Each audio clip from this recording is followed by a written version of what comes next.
Sorry. Submessage ko tara kay Kasurano. Request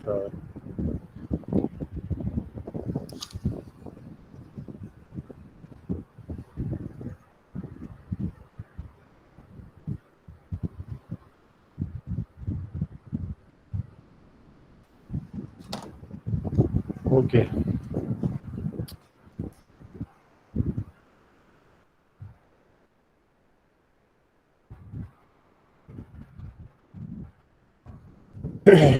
last lecture जो था वो हमने यहाँ तक किया था ना, जिसमें हमने इलेक्ट्रोमैग्नेटिक वेव्स और फील्ड अभी डिस्कस करने हैं। और ज़्यादातर स्टूडेंट्स तो आए थे और जो नहीं थे वो ऑनलाइन थे। तो उसमें हमने प्रिलिमिनरी चीज़ें डिस्कस की थी और उसमें हमने कुछ असाइनमेंट भी दिया था आप लोगों को, जिसमें आप लोगों ने मैक्सवेल इक्वेशंस को डिराइव करना है, दोनों तरीक़ों से करना है और डिटेल में करना है, ताकि आपकी रिवीजन हो जाए उस पर, क्योंकि आप लोग इसको ऑलरेडी पढ़ चुके हैं। सही है। So starting from electromagnetic waves and fields. देखिए, फील्ड्स का तो तकरीबन मैंने आप लोगों को बताया था कि फील्ड्स किस तरह जनरेट होते हैं। जब भी हमारे पास चार्ज पार्टिकल होगा, अब चार्ज पार्टिकल से मुराद क्या है? एक तो अगर हमारे पास स्मॉलेस्ट पार्टिकल है, for example the smallest possible particle is electron which is a charge particle, तो वो खुद भी एक चार्ज पार्टिकल है, उसके इर्द गिर्द अपनी फील्ड मौजूद होगी। इसी तरह जो दूसरा हम स्मॉलेस्ट कह सकते हैं वो कोई एटम होगा जिससे या एक इलेक्ट्रॉन निकल चुका है या कोई इलेक्ट्रॉन उसके अंदर इजाफी आ चुका है, उसके आउटर शेल में कोई इलेक्ट्रॉन इजाफी अगर आ जाए, दोनों हालतों में वो आयन बन जाएगा, and now this ion is a positive charge. इसी तरह अगर वो मॉलिक्यूल है और उसकी कोई किसी भी एक एटम की स्टेट से या मॉलिक्यूलर स्टेट से कोई इलेक्ट्रॉन निकल चुका है या कोई इलेक्ट्रॉन उस स्टेट में आ चुका है, उस सेंस में भी ये मॉलिक्यूलर आयन होगा, एंड सो ऑन, फिर चलते जाए। बड़ी बॉडी भी हो लेकिन वो चार्ज हो उसकी, और बेसिक रीजन क्या होगी? वही होगी। The reason will be that either an electron is being ejected or it is there from outer side. In both cases now there will be a field around the body. उसके गिर्द एक electric field generate होगी, ठीक है ना। अब वो हमने पढ़ा था कि वही फील्ड फिर इंटरेक्शन करती है, ये पढ़ा था हमने ना कि फील्ड बेसिकली इंटरेक्शन करती है, दोनों हालतों में करती है। अगर कोई चार्ज पार्टिकल उसमें आ जाए, यानी चार्ज पार्टिकल आएगा तो वो उस चार्ज पार्टिकल का भी अपना ही फील्ड होगा, then the interaction will be in both fields, यानी फील्ड फील्ड इंटरेक्शन हो जाएगी, ठीक है ना। अगर वो चार्ज बहुत छोटा हो, जिसको हम टेस्ट चार्ज कहें, तो वो चार्ज अपने फील्ड के साथ ही हम इस दूसरे फील्ड में ला सकते हैं। अगर वो इनसाइड ले आए तो उनके इफेक्ट्स पर हम स्टडी कर सकते हैं। आप लोगों ने ईएमटी में इसको पढ़े हैं मुख्तलिफ तरीकों से। चार्ज इनसाइड अ कंडक्टर पढ़ा है कि नहीं पढ़ा? तो उनके इफेक्ट्स क्या है? गासेस लॉ से आप लोगों ने फिर उसके इलेक्ट्रिक फील्ड इफेक्ट्स कैलकुलेट किए थे ना, इफ यू डू रिमेंबर। दो तीन मुख्तलिफ सिचुएशंस है वहां पे कि अगर चार्ज पार्टिकल है तो क्या होगा और अगर न्यूट्रल पार्टिकल है तो क्या होगा। इफेक्ट दोनों पे होगा, पोलराइजेशन काज होगी, depending on the nature of the material. वो मटेरियल की नेचर पे भी डिपेंडेंट है। ये चीजें हमने पढ़ी थी, उसको थोड़ा सा मैंने रिव्यू किया। Today we are going to know कि इस फील्ड की वजह से हमें पता है कि अगर इलेक्ट्रॉन भी हम ले लें और उसके साथ चार्ज है और चार्ज की वजह से उसकी इर्द गिर्द फील्ड है, so we can consider the electron is always in motion, ये मोशन में होता है, and whenever it is in motion it behaves like a wave, तो ये फिर एक वेव की तरह बिहेव करता है। in other words we can say that this charge particle exhibits an electromagnetic wave। क्या करता है? इलेक्ट्रोमैग्नेटिक वेव होता है। अगर हम उस चार्ज की मोशन या उसकी इंटरेक्शन कंसिडर कर ले तो in other words that is the wave associated with that electron. ये तो हम समझते हैं ना। अब वो वेव क्या है, उसकी नेचर क्या है? There are two kind of waves, longitudinal and transverse. You already know longitudinal waves का क्या मतलब है। अब वेव्स नॉर्मली जब क्रिएट होते हैं, जिस तरह हम मैकेनिकल वेव की बात करें, पानी में अगर हम कोई चीज फेंक देते हैं और वो मैकेनिकल वेव जनरेट करता है, तो वो वेव कैसे होते हैं? कार्क की एग्जांपल आप लोगों को याद होगी। कार्क ले ले या कोई ऐसा पार्टिकल ले ले जो कि पानी के सरफेस के ऊपर हो, so you can see that the particle या जो कि पानी के जो मॉलिक्यूल्स है वो अपनी जगह पर ऊपर नीचे होते हैं सिर्फ, यानी they are vibrating at their mean positions. जबकि आपको नजर आती होगी कि वो मैकेनिकल वेव्स जो है दे आर स्प्रेडिंग अवे, वो मूवमेंट करते हैं, मतलब perpendicular motion is there. Particle जो है वो अपनी मेन पोजीशन पे वाइब्रेट कर रहा है and the waves is moving in right और लेफ्ट और एनी वन डायरेक्शन। वो एक डायरेक्शन में है but that is perpendicular to the motion of the particle of the medium. हम उसको पार्टिकल ऑफ द मीडियम कहेंगे या ऑसिलेटरी पार्टिकल कहेंगे फिर, ठीक है। अब वही ऑसिलेटरी मोमेंट जो है if it is in the direction of propagation of wave, अगर यही ऑसिलेटरी मोशन या पार्टिकल ऑफ द मीडियम जो वाइब्रेशन करती है, if it is perpendicular then it is transverse and if it is parallel to the motion of the wave then it is longitudinal. अब जब भी हम वेव स्टडी करेंगे हम देखेंगे कि उसमें मीडियम के जो पार्टिकल्स है वो किस तरह वाइब्रेट करते हैं, हम उसको देखते हैं। और ये जब इलेक्ट्रोमैग्नेटिक वेव की बात आती है तो फिर तो मीडियम की बात ही खत्म हो जाती है, क्योंकि इलेक्ट्रोमैग्नेटिक वेव्स जो है वो आपके पास इसी तरह भी ट्रेवल करते हैं। इसी तरह से क्या मुराद है मेरी, when there is no medium, सही है ना। सो इसका मतलब है कि इससे क्या मुराद हुआ या इससे क्या हम ले सकते हैं। इस वजह से फिर हम इसको इलेक्ट्रो और मैग्नेटिक वेव्स कहते हैं कि बिकॉज वी नो, वो आप लोगों ने उसकी जो ला तो पढ़ी है ना, ये स्नेल, वो क्या नाम है उसका, राइट हैंड और left hand about the magnetic and electric fields, Fleming law. उसके मुताबिक बिल्कुल ये सेम बिहेवियर, यानी ये दोनों एनालॉजी सेम है। यहाँ पे क्या होता है, यहाँ पे इलेक्ट्रिक वेक्टर वाइब्रेट करता है, इसी तरह मैग्नेटिक वेक्टर वाइब्रेट करता है। यानी हम इसके नेचर के बारे में जब जानते हैं तो हमें पता चल जाता है कि इलेक्ट्रोमैग्नेटिक वेव्स जो है यहाँ पे भी जिस तरह मैकेनिकल वेव में मीडियम की पार्टिकल वाइब्रेट करती है, इसी तरह इसी वेव में इलेक्ट्रिक या मैग्नेटिक फील्ड वेक्टर्स जो है वो वाइब्रेट करते हैं, और वो दोनों एक दूसरे की भी परपेंडिकुलर होते हैं and also they are perpendicular to the propagation of the wave. जब ये बात आ गई कि there are also perpendicular to the propagation of the wave, तो ये कंफर्म हो गई कि electromagnetic wave is always considered to be transfer waves. आप लोगों ने कभी ये तो नहीं सुना कि इलेक्ट्रोमैग्नेटिक वेव्स जो है वो लॉन्गिट्यूडनल होती है। That's the reason. और इलेक्ट्रिक और मैग्नेटिक फील्ड पैरेलल हो ही नहीं सकते, वो फ्लेमिंग रूल से या लॉ से हम पढ़ चुके हैं। तो जब हमें ये तीन चीजें अब साबित हो गई है, तो जब भी इलेक्ट्रोमैग्नेटिक वेव्स की बात आ जाएगी, अक्सर क्वेश्चन पूछा जाता है ना, some people ask the question that how you can say that the particle of the medium are vibrating in transfer waves. Electromagnetic waves में तो मीडियम ही नहीं होता, वो तो बगैर मीडियम के भी पास हो सकते हैं। तो फिर बंदा कंफ्यूज हो जाता है। No, that is the medium, जो इसका इलेक्ट्रिक और मैग्नेटिक वेक्टर है, इस वजह से ये इसमें मौजूद होते हैं कि ये इसके अपने मीडियम है और ये वाइब्रेट करते हैं। क्लियर होगी बात? ओके।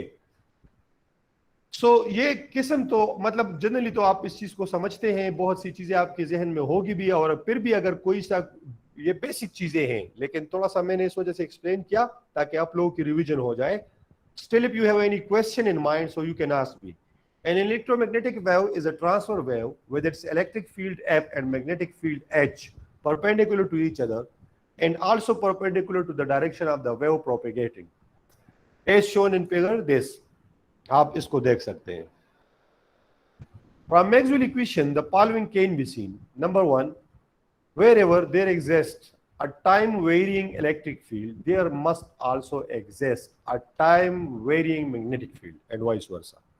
ये मैक्सवेल से हमें पता चला है कि जब भी हमारे पास टाइम वेरिंग फील्ड होगी, फॉर एग्जांपल आपने पढ़ा होगा कि अगर आप एक करंट लूप ले लें और उसको आप या कोई भी वायर में इलेक्ट्रिक फील्ड जब जाएगी तो वो अपने इर्द गिर्द क्या करेगी, मैग्नेटिक फील्ड पैदा करेगी। That is the reason. Time varying से मतलब क्या हुआ, if the field is varying with respect to time, so it's mean current is there, current है ना, तो टाइम वेरिंग इलेक्ट्रिक फील्ड के साथ फिर क्या होगा, मैग्नेटिक फील्ड पैदा। इसी तरह टाइम वेरिंग मैग्नेटिक फील्ड के साथ, टाइम वेरिंग मैग्नेटिक फील्ड का क्या मतलब है, लूप ले ले आप, मैं जो एग्जांपल बता रहा हूं, एक आम वायर की लूप ले ले, और जब आप उसमें कोई मैग्नेट इनसाइड लेके आते हैं या अवे लेके जाते हैं, दोनों हाथों में the magnetic field vectors are vary with it. The number of magnetic field vector decreasing or increasing, flux change उसको हम कहते हैं ना। तो फ्लक्स चेंज जब होगी then the current is inducing or producing, we say inducing, सही है ना। तो वो करंट उसमें फिर इंड्यूस हो रही है, that is the main reason. अगर नॉर्मली मैग्नेट आप रख दे किसी लूप में और आप उसको छेड़े ना, यानी कुछ मैग्नेटिक फील्ड पास हो रहे हैं उसमें लेकिन वो वेरी नहीं हो रहे, कांस्टेंट मैग्नेटिक फील्ड है, तो फिर क्या होगा, फिर कुछ नहीं होगा, then there is no inducing of the current. ये जहन में याद होगा ना। सो इस वजह से लिखा है कि exist a time varying electric field and also a time varying magnetic field, if there is a variation in the field then ये दोनों एक दूसरे को पैदा करेंगे। दूसरी जो उससे हमें समझ आती है इन इलेक्ट्रोस्टैटिक, अगर आप लोगों ने असाइनमेंट किया हो तो आप ये बातें सीख चुके होंगे। an electrostatic field does not induce a magnetic field, an electrostatic field, electrostatic, static is there, and a magnetostatic field does not induce, ये ऑलरेडी मैंने बता दिया, एक्सप्लेन कर दिया। Electric flux lines terminate on charges, जाहिरी बात है, originate from charges and terminate on charges. magnetic flux lines do not end and their associated magnetic fields are solenoidal। ये समझ ले थोड़ा सा, magnetic flux lines do not end, क्या मतलब है इसका? इसका मतलब ये है कि whenever there is a magnet there will always exist a magnetic flux, ठीक है। और ये एंड नहीं होता, खत्म नहीं होता, क्या होगा, शेप लेगा, सोलेनोइडल शेप लेगा। ये जरूरी चीज है कि आपको समझ आ रही हो, ठीक है। In general space containing air only is essentially equivalent to free space, ये तो हम जनरली ले लेते हैं। फ्री स्पेस की जब हम बात कर ले, so we mean that there is nothing as far as electromagnetic wave propagation is concern. और एयर को भी हम नॉर्मली फ्री स्पेस कहते हैं, याद है ना, ये एयर को हम फ्री स्पेस कंसिडर करते हैं। और इलेक्ट्रोमैग्नेटिक वेव की प्रोपेगेशन हम आल दो कि हमें पता है कि एयर में मुख्तलिफ टाइप्स के मॉलिक्यूल एग्जिस्ट करते हैं, मुख्तलिफ गैसेज है, उसके साथ इलेक्ट्रोमैग्नेटिक वेव्स की इंटरेक्शन आती है। ये जो हमारे माहौल गर्म होते हैं ना, या आप कपड़े सुखाते हैं ना पानी उसके साथ, धूप के साथ, तो वही जो रेडिएशन आती है इलेक्ट्रोमैग्नेटिक वेव्स ही है ना, वो इंटरेक्ट करती है उसके साथ, उसी इंटरेक्शन की वजह से ये फिनोमेना हो रहे हैं। लेकिन वो हम नेग्लेक्ट करते हैं, उसको हम नेग्लिजिबल काउंट करते हैं, that's why we called it free space. We consider the medium to be air in which mu equal to mu r and epsilon epsilon r. ये क्यों हम ले रहे हैं, क्योंकि हमने एप्सिलॉन नॉट और म्यू नॉट को क्या लिया, 1 के बराबर लिया। If we take mu equal to 1 and if we take epsilon naught equal to 1 then we say that this is the free space, ठीक है। और उस केस में रिलेटिव परमिटिविटी टोटल परमिटिविटी के बराबर है, इसी तरह रिलेटिव परमिबिलिटी टोटल परमिबिलिटी के बराबर होगी। और दोनों केस में जे और सिग्मा यानी कंडक्टिविटी और जो है करंट डेंसिटी ये फिर 0 होगी। The variables F and H produce each other, ये तो ऑलरेडी आप लोगों ने ऊपर पढ़ा ना। So for simple presentation we can keep one variable and eliminate the other by the following process. अब ये हमें कंफर्म है कि एक दूसरे को पैदा करती है, तो अक्सर आसानी के लिए हम क्या करते हैं, एक को ओमिट कर लेते हैं क्योंकि हमें ऑलरेडी पता होता है, तो इस वजह से क्या हुआ।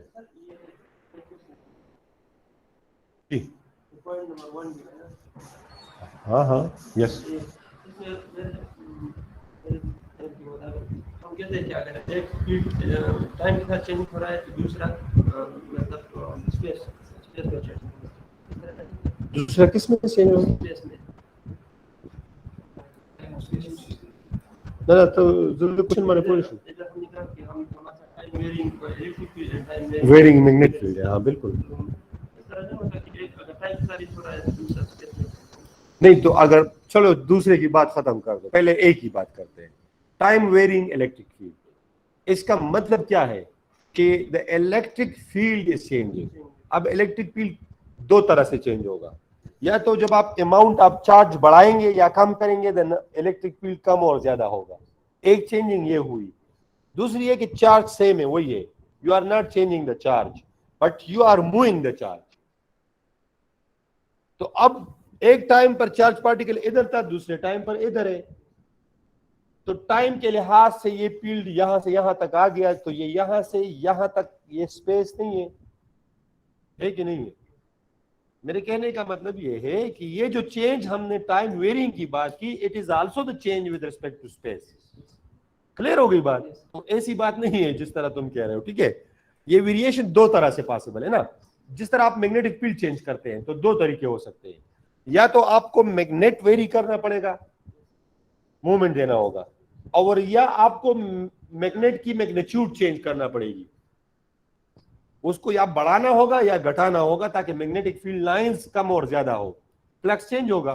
तो दोनों हालतों में space change is there. Clear है? ओके, ये इक्वेशन 1.2 मैंने लिखा है। आपके पहले उसमें हमारे साथ वो आया था जो कि डेल क्रॉस एफ था ना, वो बराबर था किस चीज के, और फिर हमने उसके, अब हम उस इक्वेशन का कर्ल ले रहे हैं। ये 1.2 1.3 अगर ये इक्वेशन आप चेक कर ले तो मेरे ख्याल से ये मैक्सवेल्स इक्वेशंस की वो है। तो what we have done, we have taken the curl. जब हम इसकी कर्ल ली तो ये del cross into del cross F है ना, तो फिर उस पे वो फार्मूला अप्लाई हो जाता है, वो ए क्रॉस इनटू ए क्रॉस बी, वो ए इनटू, या मैं इसको एक और तरीके से, हाँ दोनों सेम है ना, ए में let suppose I am considering A cross B cross C, तो फिर वो जो आइडेंटिटी है वो इस तरह बनती है कि A into B dot C minus A dot A into whole B. ये आइडेंटिटी है, इफ यू रिमेंबर, याद है? वही आइडेंटिटी इस पे अप्लाई हो चुकी है। तो del cross del into del dot F minus del dot del, del square हो गया है, और एफ डेल आप ऑलरेडी आप लोग जानते हैं। तो ये del into del dot F minus del square F, इसकी अगर आप फिर ये वैल्यूज पुट कर ले, that is equal to minus mu naught partial by partial T into del cross H. वही है जो right side of the equation और left side of the equation. Equation 1.2 Maxwell equations है ना। मैं चला जाता हूँ वापस ताकि आप लोग उसको, सॉरी, ये del cross F equal to minus partial B by partial T, so that is the equation. दोनों तरफ से आपने कर्ल ले लिया। अब इसको देख ले, नीचे लिखा हुआ है ना minus mu naught into partial by partial T del cross H, ठीक है? Since rho equal to 0 del dot F equal to 0, ये दोनों 0 है। क्यों 0 है इसकी समझ आ रही है? रो क्या है? चार्ज डेंसिटी है, वॉल्यूमेट्रिक चार्ज डेंसिटी है ना। हाँ, तो फ्री स्पेस में 0 होगी, और डेल डॉट एफ फिर 0 होगा। तो ये क्यों? डाइवर्जेंस ऑफ वेक्टर फील्ड जो है वो 0 के बराबर है। चलो याद आ गया। That's what I am saying, कि आपको ये चीजें याद हो, कि पॉइंट वो समझ आती हो कि इसका मतलब क्या है, why it happened. So free space है और दूसरा एफ जो है ये वेक्टर फील्ड है ना, तो इस वजह से डेल डॉट एफ जो है वो 0 हो जाता है, डाइवर्जेंस है। सब्स्टिट्यूशन ऑफ दिस इन 1.96, वही जो ऊपर वाला इक्वेशन है, इसमें यही वैल्यू पुट कर ले, तो जो पहला टर्म है del into del dot F वाला, ये 0 हो जाएगा। You are left with minus del square F, तो माइनस हमने रीएडजस्ट किया हुआ है राइट साइड पे, ठीक है? दोनों साइड पे माइनस माइनस कैंसिल हो जाएगा, इस साइड पे भी माइनस है ना, वो कैंसिल हो जाएगा। And you are left with what? You are left with epsilon naught mu naught del square F divide by del T square. ये इससे आ गया। Can you get now from it और नॉट? ये इससे आ सकता है, ये समझ आ रही है कि नहीं? कोई इशू तो नहीं है इसमें, ठीक है? सो that is now the main thing. और इसको फिर हमने जो म्यू नॉट एप्सिलॉन नॉट है, ये दोनों इक्वल टू 1/c स्क्वायर है, so you can put the value of c square. अब ये इक्वेशन अगर आप गौर से देख ले, ये क्या है? वेव इक्वेशन है ना, यही मेन इक्वेशन है जिससे आप लोगों ने डेरिवेशन की है, वेव इक्वेशन या सेकंड ऑर्डर डिफरेंशियल इक्वेशन। अगर आप बीसी की किताब कोई भी उठा ले, HRK उठा ले, या वहां पे तो वहां पे जो स्टार्ट हो जाती है ना, जहां पे, या अगर ये जो प्रिंसिपल था वो बर्नौली थ्योरम, अगर उसकी डेरिवेशन आप चेक कर ले, वहां पे इस वेव इक्वेशन को देख ले, तो डेरिवेशन यही से होती है, that is the main equation. अब यही चीज है, हमने स्टार्ट किया इलेक्ट्रोमैग्नेटिक वेव का, तो हमने बेसिक जो चीज थी इलेक्ट्रोमैग्नेटिक वेव इक्वेशन की वो लिख ली, ठीक है। आप इसको और उसको दोबारा पढ़ ले, आपको समझ आ जाएगी। So this is our an air medium है, ठीक है ना। This equation provide information about the electric field if at any position at any time the amplitude of its electric field intensity vector will vary with respect to x y z and t। वो आपकी बात यहाँ पे clear हो गई। For simplicity if we consider only the y component, यानी अब हम इसको वन डायमेंशनल में लेना चाहते हैं, and assume that there is no variation in h with respect to y and f with respect to z, ये इस वजह से ले रहे हैं कि एक दूसरे को परपेंडिकुलर होते हैं ना। then equation this can be written as partial square f, और del square की जगह पे ये partial उसमें चला जाएगा with respect to x square, और दूसरा जो है वो f of y with respect to time है। तो स्पेस और टाइम दोनों लेफ्ट और राइट साइड पे अगर आप देख ले तो ये एक ही चीज है, ठीक है। And they are related with 1 over c square. So इस इक्वेशन की जनरल सॉल्यूशन आप लिख ले, सेकंड ऑर्डर डिफरेंशियल इक्वेशन है। General solution is f of y equal to f of x plus f of 2, और उसमें वो c plus x plus C T और x माइनस सी टी, ये दोनों लिखे हैं। या इसको e पावर प्लस माइनस वो आप लिख सकते हैं x t के साथ, ठीक है। अब इसी सॉल्यूशन को हम सिंप्लीफाई करना चाहते हैं। If we are interested principally in sinusoidal function, क्योंकि ये वेव जो है ये साइनोसाइडल है, then the solution of equation this can be express, तो इसको हम a cos omega t minus kx लिख सकते हैं। ये जो जनरल सॉल्यूशन हमने लिखा था इसको हम इसी तरह लिख सकते हैं। मुझे मेरे ख्याल से इसकी एक्सप्लेनेशन की जरूरत नहीं है, ये बेसिक चीज है, यू कैन अंडरस्टैंड इट, तो कोई इशू तो नहीं है ना। अब अगर मैं इसको पूरा लिखूं तो इसके साथ प्लस b इंटू साइन वो iota sine into omega T minus K T आएगा, वो पार्ट खत्म हो जाएगा, और जो साइनोसाइडल है वो ये वाला रह जाएगा। वेयर के is the wave factor which is given by omega by new, that is 2 pi f divided by hf, or it is 2 pi divided by lambda k, wave number या वेव फैक्टर जानते हैं ना।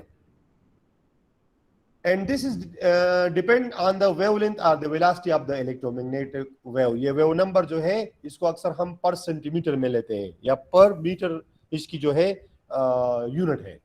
in other words it depends on mu and epsilon। ये k की बात कर रहे हैं कि ये किस पे डिपेंड कर रहा है, mu और एप्सिलॉन पे। अब कैसे, which are inherent in the properties of matter, एक दूसरे पे डिपेंडेंट होते हैं उसमें प्रॉपर्टीज में। अगर आपको पहले लेक्चर में याद हो तो मैंने आप लोग कहा था ये तीन फैक्टर्स हमें चाहिए होती है, एप्सिलॉन, म्यू और ये। तो इससे हमें क्या, इससे हमें नेचर ऑफ द मीडियम मालूम हो जाता है, और ये हमें तमाम प्रॉपर्टीज पर दे देती है।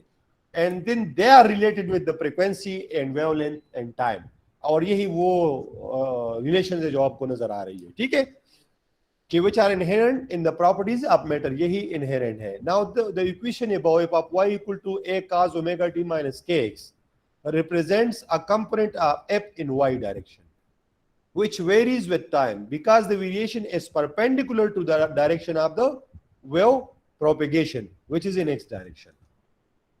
अब वेव प्रोपेगेट कर रही है along x axis, जबकि इसकी प्रोपेगेशन जो है वो along y axis है, दोनों एक दूसरे के परपेंडिकुलर है, which is in x direction। So the wave is transfer wave as shown in figure 1.20। It is also a plane wave because a surface passing through all points of equal phase would be a plane। It is also a plane wave। Plane wave जानते हैं ना, क्योंकि अब ये हमने सिर्फ इसकी बात की सिंप्लिसिटी की खातिर, और इसको हमने एक्स वाई प्लेन में ले लिया कि एक्स में प्रोपेगेट हो रही है एक्स डायरेक्शन में और वाई में ऑसिलेट हो रही है, तो जो पार्टिकल्स की मोशन है वो एक्स वाई प्लेन में है। So we called it plane wave, ठीक है ना। Surface, because a surface passing through all points of equal phase would be a plane। ये इस जुमले की समझ आ रही है? अगर इस वेव की कोई भी सरफेस आप ले लेते हैं ना, देखिए जिस तरह हम इसी तरह वेव बना लें, तो इसी वेव का लेट सपोज ये मैं एक सरफेस ले रहा हूं ना, if this is the wave, ये मेरा जो हाथ है लेट से ये इसका एक पोर्शन वेव है, तो इसकी जो भी सरफेस मैं लूंगा और इक्वल पेस पॉइंट्स लूं, इक्वल पेस पॉइंट्स तो जानते हैं ना, अगर सेम वेवलेंथ पे जो रिपीट होते हैं तो वो पॉइंट्स जो है वो तमाम इस एक्स वाई प्लेन में ही आएंगे, इससे बाहर नहीं होंगे, क्योंकि मैंने इसमें ये मोशन इंक्लूड नहीं की, मैंने सिर्फ ये मोशन इंक्लूड किए। Clear? which is perpendicular to the x direction for the present case. So now equation 1.1 वो जो पहला मैक्सवेल इक्वेशन था वो, एंड दिस इक्वेशन जो सॉल्यूशन है f of y equal to a cos omega t minus kt, ये दोनों equation की बात कर रहे हैं। It can easily be shown that the associated magnetic field in z direction is given by, अब देखें ये वाला इक्वेशन इस्तेमाल करें, fy equal to a cos omega minus T, और इस एफ वाई की वैल्यू पुट कर ले इस इक्वेशन में, del cross H equal to J plus partial D by partial T, इसमें वो पुट कर ले, सही है ना? तो जब आप इसमें वैल्यूज पुट कर लेंगे you will get what, H equal to A into epsilon naught mu naught, power जो है उसका 1/2 into cos omega T minus K T. अब देखिए ये A cos omega T minus K T तो वही आ रहा है ना, और इसके साथ वो वही सी 1/c स्क्वायर था ना, तो वही 1/c स्क्वायर की वैल्यू जो है वो 1 उस इक्वेशन से आपने वही ले ली, तो वो उसमें वापस पुट कर दी। सही है? इसकी समझ आ रही है कि नहीं? यहाँ पे 1/c square partial square F over partial T square है कि नहीं है? या ऊपर वाला जो 1.96 है उसको जरा गौर से देख ले, ठीक है? और 100 इक्वेशन यही है ना एफ वाई की वैल्यू, तो इसी को उसी में पुट करके you can get this equation, ठीक है? अब और इसको हमने एक्स जेड कहा है, ये साथ में हमने छोटा जेड लिखा हुआ है ना, क्योंकि वहां पे हमने एफ वाई लिखा। तो देखो अब तीनों चीजें हमारी समझ में आ गई। किस तरह आ गई? The direction of propagation is along x-axis. Direction of motion यानी the field जो है इलेक्ट्रिक का वो y-axis में है, तो जब मैग्नेटिक फील्ड अब बात आएगी तो वो तो परपेंडिकुलर होगा, so that will be only possible in z direction, ठीक है? The ratio of f of y to h of z is the intrinsic impedance of the medium. Impedance किस चीज को कहते हैं? कंबाइंड रेजिस्टेंस को इम्पीडेंस कहते हैं। अब इम्पीडेंस आप आसानी से ले सकते हैं, रेशियो आप F of Y divide by H of Z, इस इक्वेशन को और दूसरे इक्वेशन को आप एक दूसरे पे डिवाइड कर ले, जेड जो है आपका इम्पीडेंस होगा mu naught divide by epsilon naught under the root, so that is the value of the impedance, very easy. अब म्यू नॉट भी कांस्टेंट है, एप्सिलॉन नॉट भी कांस्टेंट है, प्लेन वेव के लिए आप मालूम कर सकते हैं इम्पीडेंस को, कंबाइंड रेजिस्टेंस को। और the free space z is equal to 377 ohm, ये इसी से कैलकुलेटेड है, क्योंकि फ्री स्पेस में इसकी वैल्यूज हमें मालूम है ना, तो जब आप पुट कर ले और उसके अंडर रूट ले ले तो that is 377 ohms. Both the electric field and the magnetic field represent the stored energy of the electromagnetic wave. So by considering an enclosed surface with a volume V, the energy stored in the electric field is, अब देखें हम development कर रहे हैं, अभी उसी तरफ बढ़ रहे हैं ना। शुरू हमने स्टार्ट ली इलेक्ट्रोमैग्नेटिक, यानी पहले हमने इलेक्ट्रिक और मैग्नेटिक फील्ड्स को समझा, उसके इंटरेक्शन को सीखा, फिर उससे हमें पता चला कि एसोसिएटेड वेव्स है उसके साथ, उसी वेव के लिए हमने इक्वेशन निकाली और फिर उसको कंबाइन किया, तो ये वैल्यू हमारे पास निकल आई जेड इम्पीडेंस और इन चीजों की। अब चूंकि जेड की वैल्यू तो हमें मालूम है फ्री स्पेस पे, ये फ्री स्पेस में जो हमारे पास कंबाइन रेजिस्टेंस है किसी भी इलेक्ट्रोमैग्नेटिक वेव की, वो तकरीबन 377 ओहम के बराबर होती है, सही है ना? अब अगर कोई रेजिस्टेंस बढ़ेगी, यानी मीडियम में आप जाएंगे तो रेजिस्टेंस बढ़ेगी ना, तो मीडियम में फिर उसकी वैल्यू पुट होगी एप्सिलॉन नॉट और म्यू नॉट के उस फार्मूले के तहत, यानी then you have to put epsilon into epsilon r इसकी जगह पे, तो जाहिर बात है कि वो फिर रिलेटिव परमिटिविटी में होगा, रिलेटिव परमिटिविटी में होगा और उसकी वैल्यू फिर बढ़ेगी। लेकिन साथ साथ में अब हमें यह भी पता है कि जब इलेक्ट्रिक और मैग्नेटिक फील्ड है किसी भी वेव में, तो ये क्या करते हैं, इसका काम क्या है? The electric and magnetic fields basically represents the storage of energy in the electromagnetic wave. किसी भी इसकी स्ट्रेंथ जो होगी इलेक्ट्रिक और मैग्नेटिक फील्ड की, वेक्टर्स की, ये इतनी होगी जितनी वो एनर्जी स्टोर कर सकता है। तो अब वेव नेचर पे डिपेंड करता है, अगर आपके पास ज्यादा वेव हो तो ज्यादा एनर्जी स्टोर होगी उसमें, और अगर कम हो तो कम स्टोर होगी। And you know it from the ये जो बैंडविड्थ और जो एफएमओ और ये चीजें आप लोग उसको देखते हैं ना, तो एनर्जी कैरियर जो वेव्स है ना, एम वेव्स या एफएम वेव्स, तो उसकी जो जितनी बैंडविड्थ बढ़ती जाएगी उतनी वो ज्यादा एनर्जी स्टोर कर सकती है और लेके जा सकती है। सही है ना? स्टोर एनर्जी स्टोरेज की फार्मूला आपको पता है, U equal to epsilon naught by 2 into F square, वो जो इंटीग्रल है उसके साथ डीवी के साथ, ये उसका जनरल फार्मूला है। ये फील्ड हमने एफ लिखा है इसके साथ, एफ का मतलब यह है कि this is the electric field energy, यानी जो एनर्जी इलेक्ट्रिक फील्ड की वजह से स्टोर हो रही है। और जो नीचे है वो सिमिलर इक्वेशन है, वही रिपीटिशन है उसमें, and that is the energy store in the magnetic field, UH and UF। बाकी देखे टर्म्स को देखे, एप्सिलॉन नॉट वहां पे, यहाँ पे म्यू नॉट, वहां पे एफ स्क्वायर डीवी फील्ड के साथ है ना, और यहाँ पे एच स्क्वायर डीवी वही पोटेंशियल के साथ लेकिन एच स्क्वायर है ना। तो ये आपको याद रखने चाहिए कि these are the equation of storage energy. अगर इसकी डेरिवेशन आप करना चाहते हैं यू कैन डू इट, ये बहुत आसान है, वो HRK में है, स्टोरेज एनर्जी स्टोरेज में। जी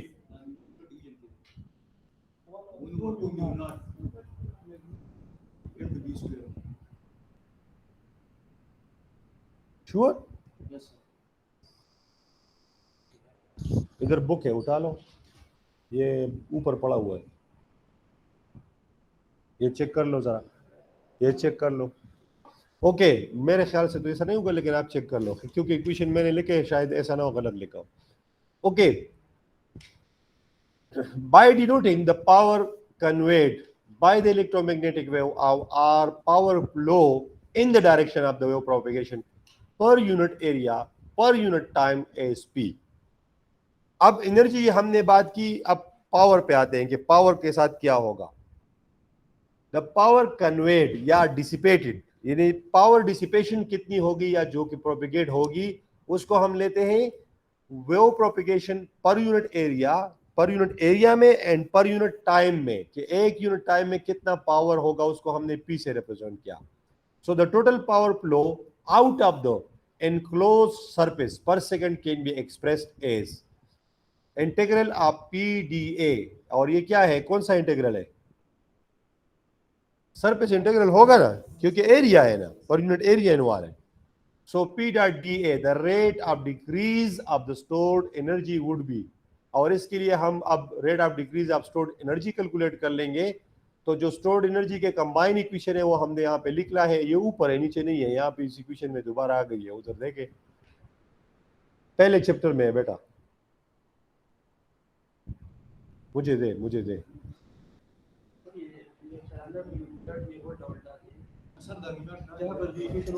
नहीं खैर है अभी चेक कर लेते हैं, कंफर्मेशन हो जाएगी। लेकिन यहाँ पे देखो दोबारा डेरिवेशन में EF square plus mu H square, confirmation हम कर लेते हैं क्योंकि ये जरूरी है कि हमें पता हो, क्योंकि दरमियान की इक्वेशन में इससे काट लेता हूँ, वो आप लोग खुद पढ़ेंगे ना।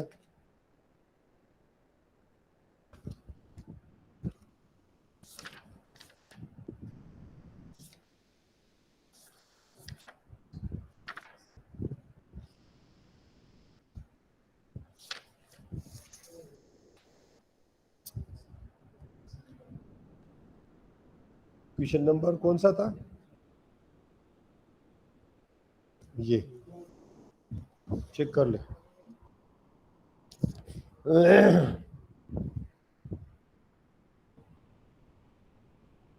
वो असल में मेरे ख्याल से जो आप बात कर रहे हैं ना, वो शायद एब के साथ वो इक्वेशन हो तो फिर ये उस रिवर्सल जा सकती है, लेकिन ये एच के साथ है, मैग्नेटिक फील्ड एच जो है, आप चेक कर लें।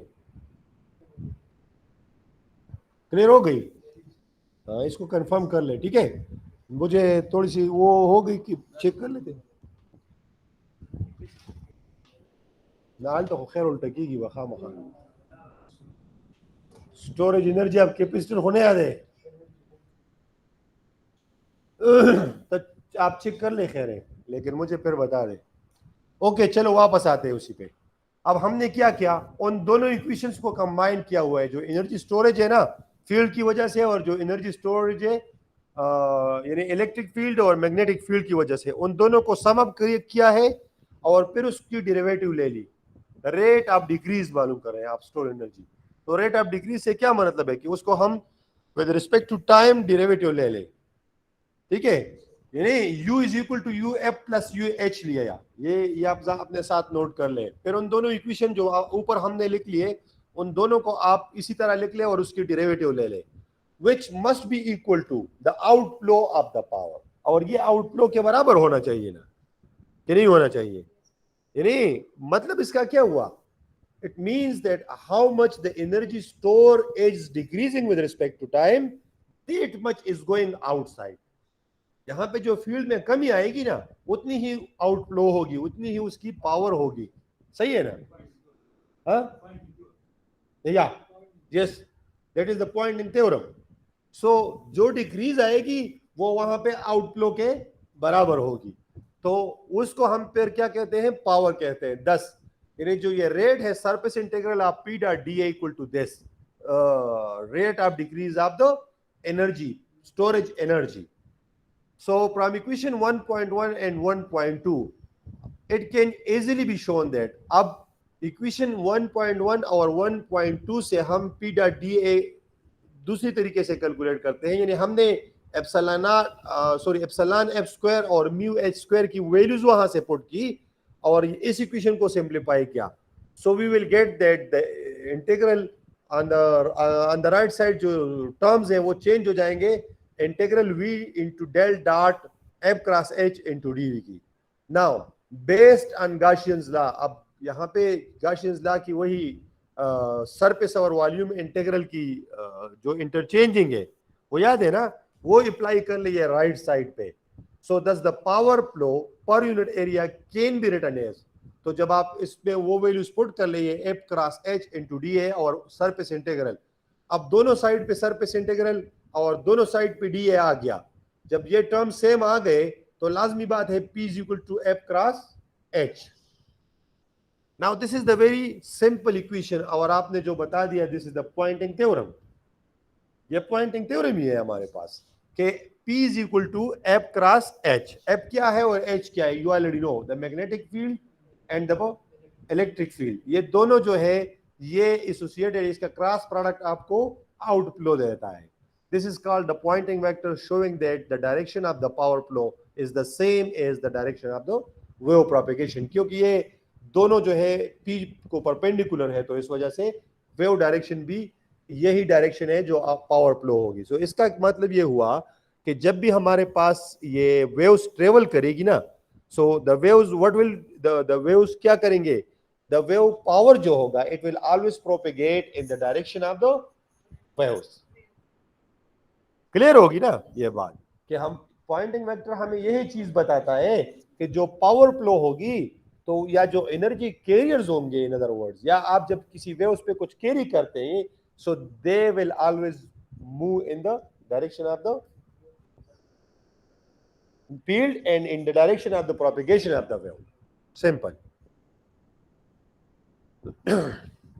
सो wave theory can be explain wave theory can explain many optical phenomena such as reflection, diffraction and interference, but it cannot explain phenomena related to the exchange of energy including the emission and absorption of light, photoelectric effect etc। already you know that, क्योंकि wave theory जो है ये classical है ना। यानी जिस तरह उसकी मैं आपको बता दूं कि एटम में अगर आप देख लें तो जब आपके पास यानी इस वेव थ्योरी के मुताबिक जो भी चार्ज पार्टिकल एक्सेलरेट करेगा तो वो एनर्जी रेडिएट करेगा, ऐसा ही होगा ना। जबकि इलेक्ट्रॉन के केस में हम एटम में ये चीज नहीं देखते नॉर्मल हालत में। तो उसकी रीजन फिर हमें पता है कि क्या है। सो ये वो प्रॉब्लम है ये फोटोइलेक्ट्रिक इफेक्ट का और इसका, कि वेव थ्योरी यहाँ पे फेल हो जाती है, वो इसको एक्सप्लेन नहीं कर पाती। So according to Einstein and Planck, you already know कि उन्होंने ये थ्योरी पेश की, electromagnetic wave or light energy is emitted or observed, दोनों एक ही बात है, in multiples of certain minimum energy particle, जिसको हमने क्वांटा कहा, कि एक बेसिक यूनिट हमने दे दिया इंटेंसिटी सॉरी एनर्जी को, कि एक छोटी सी पैकेट होगी एनर्जी की और फिर बाकी जो होंगे वो इनके मल्टीपल्स में होंगे, इंटीग्रल मल्टीपल, 1 आप इट, 2 आप इट, 3 आप इट एंड सो ऑन। एक खास अमाउंट तो होगी जिसको हमने फिर h मान लिया, ऑलरेडी आप जानते हैं, which is called a quantum or a photon. Depending on the frequency of the electromagnetic wave, the energy of a quantum or a photon is given by h nu, h cot nu, या nu की जगह c by lambda put कर ले, which उसमें आप values put कर सकते हैं। So equation 110 can be written for the photon energy in free space in a simple form. तो आपको h की वैल्यू मालूम है और c की वैल्यू मालूम है, वो पुट कर ले, you can get 1.24 divided by lambda, in which E is the electron volt and the wavelength lambda is in micrometer। ठीक है, ये माइक्रोमीटर में है और एनर्जी इलेक्ट्रॉन वोल्ट में है, ये आपको पता होना चाहिए। अब जो भी वेवलेंथ अगर आपको याद हो कि कौन सा वेवलेंथ आप ले रहे हैं, तो फिर तो बात आसान हो जाएगी, एनर्जी आप कैलकुलेट कर सकते हैं कि नहीं।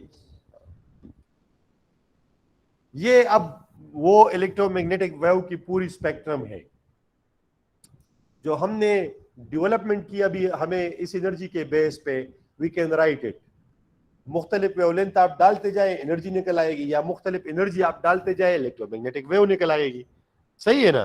तो ये से इलेक्ट्रोमैग्नेटिक स्पेक्ट्रम बनता है। अब थोड़ा सा ये टेल्ट है क्योंकि ये चूंकि मैंने इस वजह से इसको इस तरह रख दिया कि वो दूसरी तरफ से मैंने जब इसको अरेंज किया तो फिर ये नजर नहीं आ रहा था बिल्कुल। तो अब भी अगर आप लोग को क्लियर दिखाई दे रहा है तो अच्छा है, और अगर क्लियर दिखाई नहीं दे रहा, you can see it in the book या इन नेट पे इसके बहुत से इमेजेस अवेलेबल है। लेकिन अब राइट और लेफ्ट अपर साइड, जो ये जो हमारे स्लाइड की ऊपर वाली साइड है ये हमारी राइट साइड है, और जो नीचे वाली साइड है ये हमारी लेफ्ट साइड है। लेफ्ट साइड पे आप देख ले क्या है आपके पास, मैंने लिखा हुआ है उसको टर्म्स, और राइट साइड पे आपके पास क्या है वो भी मैंने टर्म्स लिख दिए हैं। तो मैं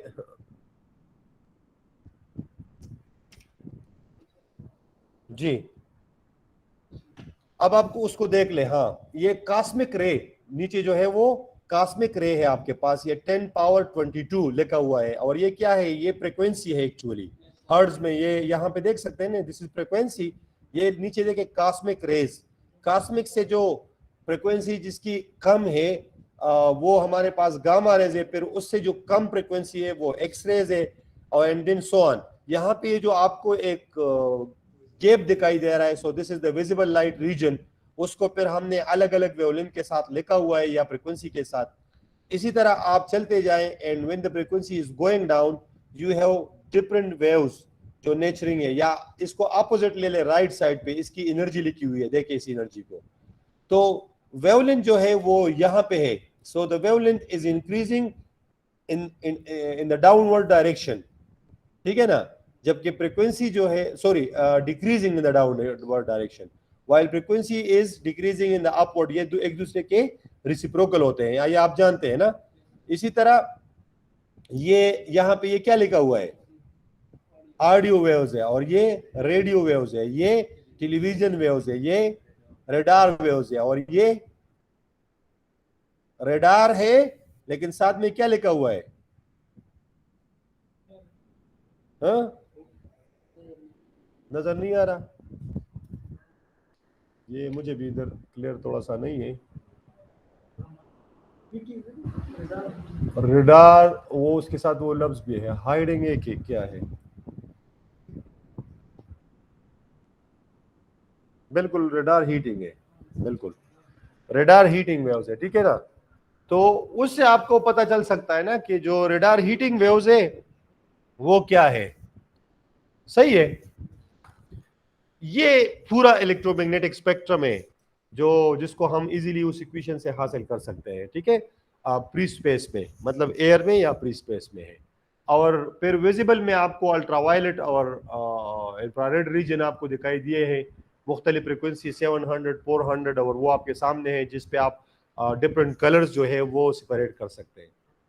तो ये हमारा इलेक्ट्रोमैग्नेटिक वेव्स है। नीचे लिखा electromagnetic spectrum, the wavelength lambda depends on the medium in which the electromagnetic waves propagate. So in this figure the medium is air, so the wavelength is bar epsilon naught and mu naught.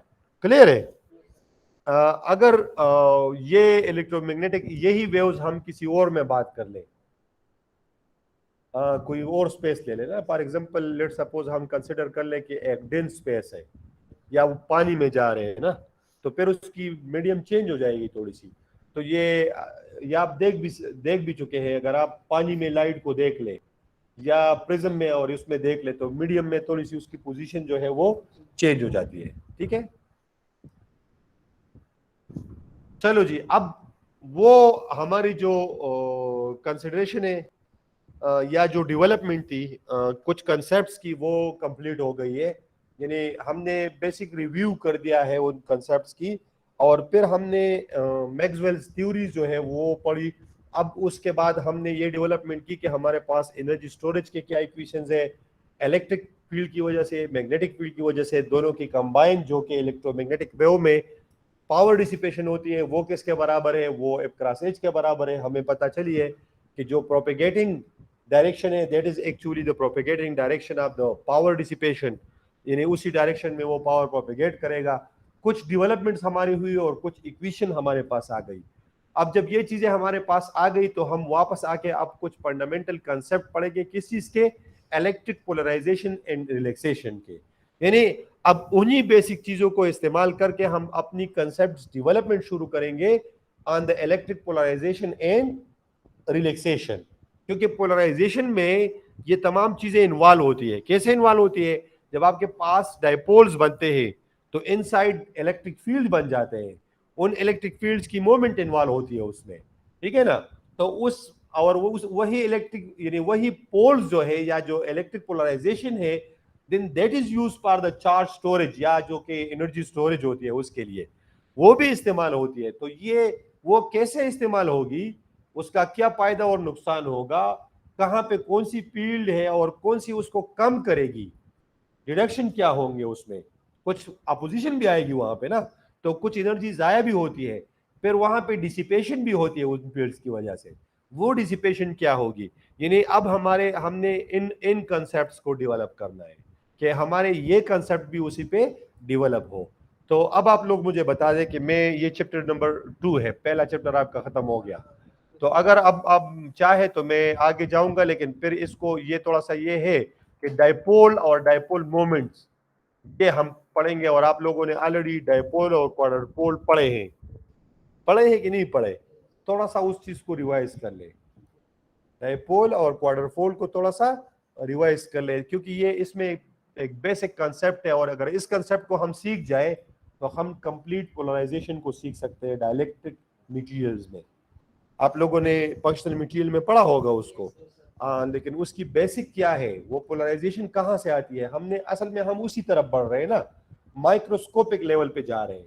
We are going inside that from where these polarization comes out, तो वो कहाँ से निकल आते हैं। जिस तरह आपने नाम शायद सुना हो, इलेक्ट्रॉनिक पोलराइजेशन होती है, आयनिक भी होती है उसमें, तो ये चीजें हमने जाके उधर से सीखनी है। So we are going there. तो ये थोड़ा सा अब आप पे डिपेंड करता है, if you people have the energy so I will continue, if you don't have बस ये काफी है। चलो, इसी में जिसका कोई भी क्वेश्चन हो सो ask me.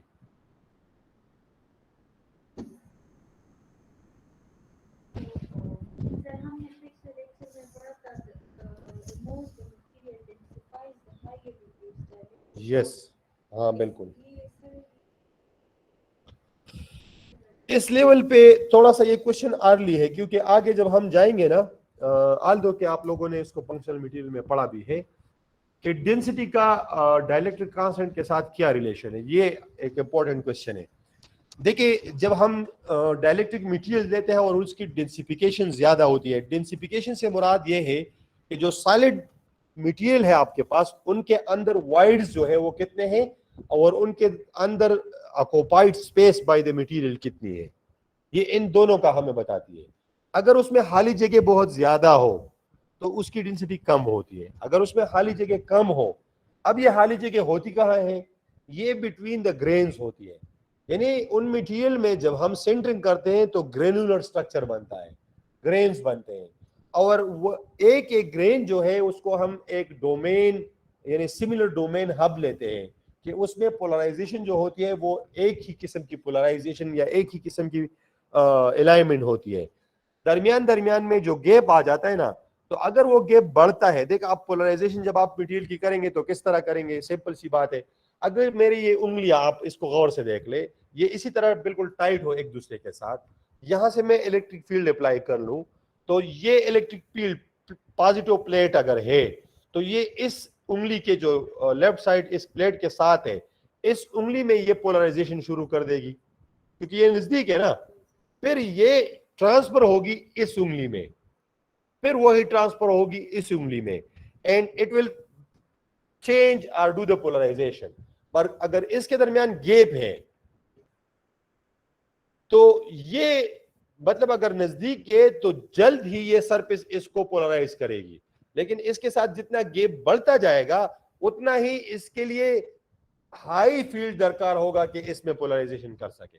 In other words, अगर इसमें अलाइनमेंट मैक्सिमम है, 100% मैं नहीं कहूंगा, मैं मैक्सिमम कहूंगा, अगर इसमें अलाइनमेंट हमारे पास मैक्सिमम है तो इसमें अलाइनमेंट जो है वो मैक्सिमम हो गया अगर ये ग्रेन नजदीक हो, लेकिन अगर ये दूर हो तो इसमें मिनिमम होगी, इसकी तरह अलाइनमेंट ये नहीं कास्ट करेगी, फिर as compare to this one ये इससे कम होगी जब वॉइड्स और गैप्स होंगे। तो जब ये अलाइनमेंट्स कम होगी तो ओवरऑल पोलराइजेशन मटेरियल में कम होगी, और जब ओवरऑल पोलराइजेशन कम होगी तो डाइलेक्ट्रिक प्रॉपर्टी कम होगी या डाइलेक्ट्रिक कांस्टेंट कम होगा। समझ आ गई? So that is the main reason. जी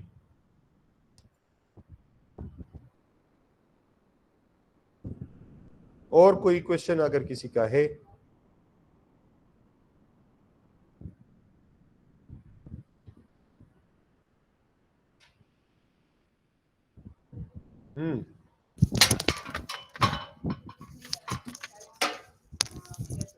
अच्छा, ये मैं आपको भेज देता हूँ ये सारे, मतलब इससे आगे भी जो है थोड़ा सा ये था कि मैं सोचा चाह रहा था कि मैं इसको एक नज़र चेक कर लूँ ना, बाज़ औक़ात इसमें कोई वो होती है, या ये लास्ट टाइम जब मैंने इसको पढ़ाया था तो मैंने ये लेक्चर प्रिपेयर किए थे, तो अब मैं जब इसको दोबारा आप लोग कर रहा हूँ तो इसमें बाज़ में एडिशन और वो कर रहा हूँ साथ साथ, तो मैं ये भेज देता हूँ, लेकिन फिर अगर मतलब आपके पास जो स्लाइड होंगे और इसमें थोड़ा सा अगर चेंज होगा तो आपको पता होना चाहिए। लेकिन ये स्लाइड्स और ये जो बुक है जो मैंने आपको दी है डायलेक्ट्रिक, वो क्या है, डायलेक्ट्रिक फिनोमेना इन सॉलिड्स, ये कंप्लीटली उसी बुक के साथ रिलेटेड है। समझ आ गई? मतलब इसमें ऐसी कोई चीज नहीं है कि वो उस बुक में नहीं है। दरमियान में जो स्टेप्स होते हैं इक्वेशंस के, वो अगर मिसिंग हो ना तो वो बुक में होती है, और अगर बुक में भी ना हो तो मैं समझा देता हूँ, so you can derive it, आप उसको खुद अपने वो कर सकते हैं, वो समझ आएंगी। नोट कर रहे हैं? अच्छा, मैं इसको भेज देता हूँ। हाँ, मैंने ये भेजा नहीं है, मैं ख्याल से तो मैंने शेयर किया था ये। अच्छा अच्छा, बस मैं अभी शेयर कर देता हूँ। ठीक है, मैं शेयर कर देता हूँ। ओके, कोई और क्वेश्चन अगर जो यहाँ पे नहीं है, ऑनलाइन है, उनका कोई क्वेश्चन है? हाँ, ये साकिबुल्ला ने हाथ खड़ा किया है। साकिबुल्ला बताओ।